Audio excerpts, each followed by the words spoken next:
Alright, so I just got out of seeing Superman, and I am proud to say, God damn it, that was good. Look, I'm gonna keep it a buck with y'all. Y'all know that. I'm always gonna keep it a buck. But this movie, I know we've been saying in James Gunn we trust. I know we've been saying that. I know that's been the mission statement. I know that's where we're at right now. But it's bigger than that. I saw Tyrone Magnus, of all people, complaining that this was too comic booky. It was comic booky. Look, it is comic booky, but is it too comic booky? And even if it was, is that a bad thing for a comic book movie to be comic booky? Like I think we really need to analyze that statement. We're talking about a comic book movie. Superman, the most superhero of superheroes. If it was not comic booky, I'm not gonna lie, I would not have wanted it. I would be mad walking out of the theater if I went to go see this movie and it was just another Superman movie that we've already seen. It's not that. This is the most, I'm gonna say, this is the most accurate representation of Superman I think I've ever seen committed to film. Yeah, we've seen more accurate Superman, in like the animated movies and the animated series. But when we're talking about the movies, this is it. And I know some people are going to get mad when I say this. I know. Christopher Reeve is still in y'all's head. And don't get me wrong. He was fantastic. He was fantastic. But he wasn't Superman, if you get where I'm coming from. Like, Christopher Reeve is kind of the reason why people might get the impression that Superman is boring. And I don't think Christopher Reeve is boring, but I feel like some people got that impression from him.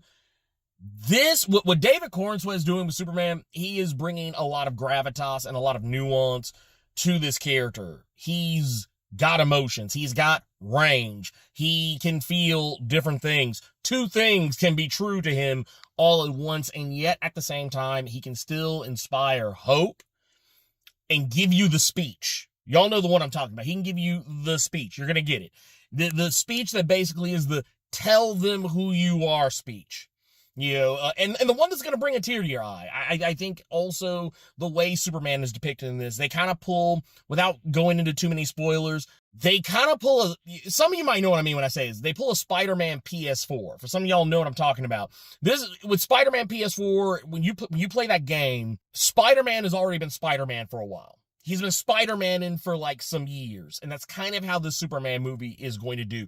You are going to be seeing a Superman who has already been Superman for a while. So we're not doing we got to go to Krypton. We got to show Krypton's we got to show. No. We're not pretending that Superman just started being Superman. And then, to get even away from Superman, Lex Luthor, Nicholas Hoult, out here. I'm going to say right now, this might be the Lex Luthor. I can't 100% say yet, because there are some things that Nicholas Hoult does that I'm not 100% fond of. He's almost a little too whiny to me, just a little bit, just teensy bit too whiny. But we could easily put that on the fact that this is a Lex Luthor who is not quite where Lex Luthor is in the comics right now. So I'll let that slide.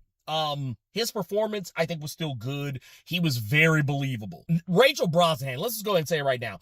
I don't ever want to hear anyone bring up Amy Adams, Margot Kidder. I don't want to hear nobody. Look, Margot Kidder was probably at the time, up until this release date, Margot Kidder was the GOAT. She was the Lois Lane GOAT. She had it down to a science. But Rachel Brosnahan just ate her lunch. I'm going to say it. Rachel Brosnahan just ate her lunch. It's a wrap. It's a wrap, B.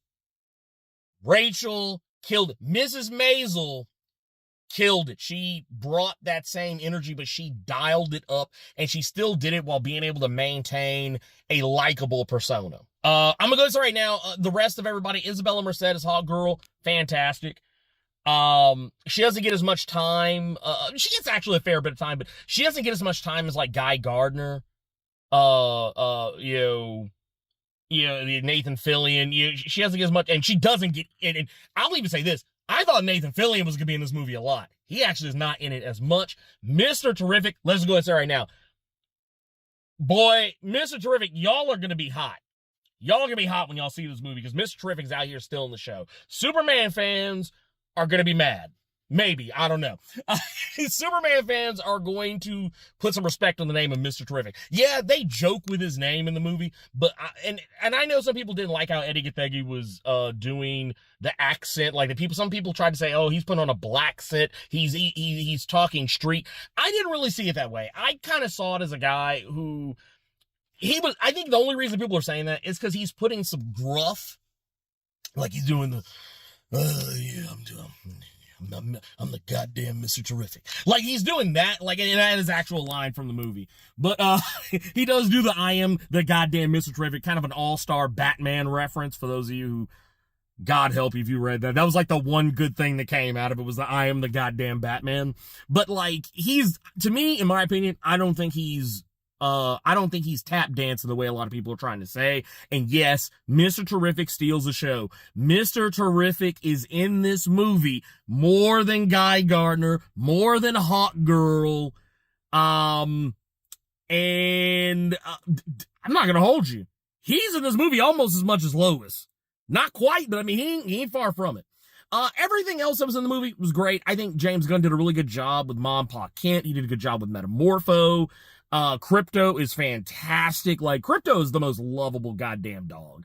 I think y'all are gonna start seeing a lot of Cryptos running around here.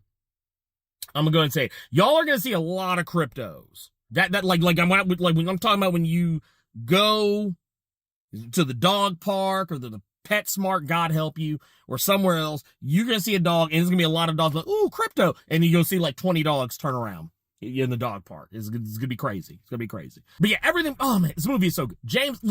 James Gunn killed it. Okay, he killed it.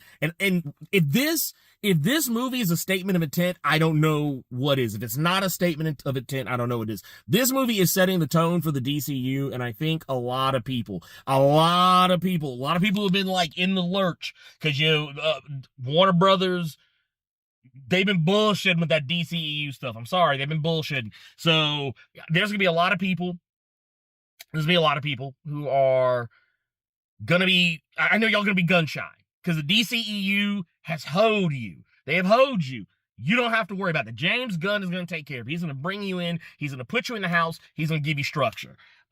James Gunn is handling business out here. Okay, he is dead ass with this Superman. He knows he understands the comics, y'all. He understands the comics. He understands what Superman is supposed to be. He understands what Superman is supposed to represent and how he is supposed to tackle a situation. And he also understands how, and this is the first time I think we've seen this. I know a lot of people were scared there were too many characters. This is a guy who knows how to have a bunch of characters in a movie all at once, because you already heard me, Superman, Mr. Terrific, Guy Gardner, Hawk Girl, Metamorpho. These aren't spoilers. This is public knowledge at this point. The Hammer of Baravia, Ultraman, The Engineer, Crypto. Like, there are a lot of characters in this movie, and none of it feels forced. Yeah, at no point was I like, damn, it's too many characters here. I can't keep up with all these people. Like, no, I'm literally, like, everybody felt like they got I would say almost the right amount of time. I'm not going to say perfect, but almost the right amount of time. This movie it's not perfect. I'm not saying the movie is perfect. But this, if it's not perfect, it is the closest thing to perfect a Superman movie has ever and maybe will ever be for a long time. I don't do star ratings, but I'm definitely going to say, dude, this is a day one. This is a day one movie. This is day one. This isn't a wait till it hits Netflix or HBO Max or some bullshit. This isn't none of that. This is a day one, go see it movie. Period. Day fucking One. I can't make it any more emphatic than that. We're going to talk about this movie this Thursday on Nerds of Culture, so make sure you tune in. Be 7 p.m. Eastern, 4 p.m. Pacific. I'll talk about it in a little more detail. We're still not going to talk spoilers. We're going to save that for next week. But yeah, tune in. And man, yeah, go see this movie. Go see this movie. All right, we out of here. Peace.